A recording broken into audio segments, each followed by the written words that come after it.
Sementara itu, dua pasar hewan di Lamongan, Jawa Timur resmi ditutup. Penutupan pasar hewan dilakukan akibat lonjakan wabah PMK yang tengah marak. Sejumlah petugas keamanan disiagakan selama masa penutupan pasar hewan berlangsung. Suasana pasar hewan ternak yang berada di Kecamatan Tikung, Lamongan, Jawa Timur yang biasanya ramai oleh pedagang dan pembeli baik dari Lamongan maupun dari luar kota, kini nampak sepi, tak ada aktivitas apapun setelah pasar hewan ini resmi ditutup akibat wabah penyakit mulut dan kuku semakin merebak. Kepala UPT Pasar Hewan Tikung Israfil menyebut sesuai dengan surat edaran Bupati Lamongan pada 10 Januari lalu, penutupan harus dilakukan hingga kondisi benar-benar telah stabil.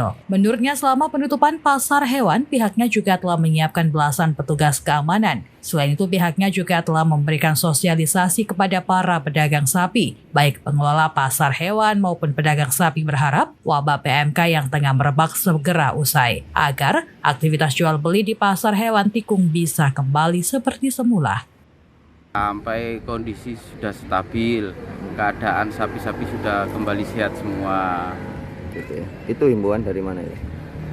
Langsung edaran dari surat Pak Bupati untuk ditutup sementara, mulai pasar hewan Tikung sama pasar hewan Babat.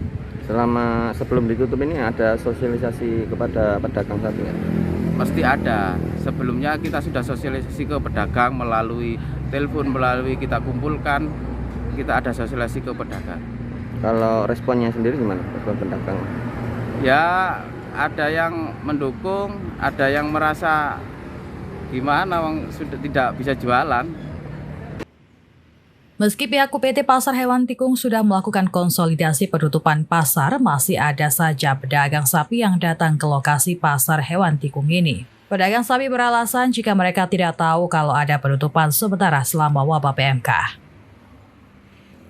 Pak, ini kan tutup Pak, kok masih kesini gimana? Nah, gak dikabari konco-konco. Oh, gak dikabari ya? Terus gimana ya Pak, putar balik berarti ya? Gak putar balik. Gitu ya, kecewa Pak? Ya kecewa gak apa-apa mas, kecewa. Ya siapa aja yang dijauh. Seperti yang diketahui, per 10 Januari 2025 lalu, wabah penyakit mulut dan kuku telah menjangkit 527 ekor sapi di Lamongan dengan kasus kematian mencapai 22 ekor. Dari Lamongan, Jawa Timur, Muhammad Baswair melaporkan.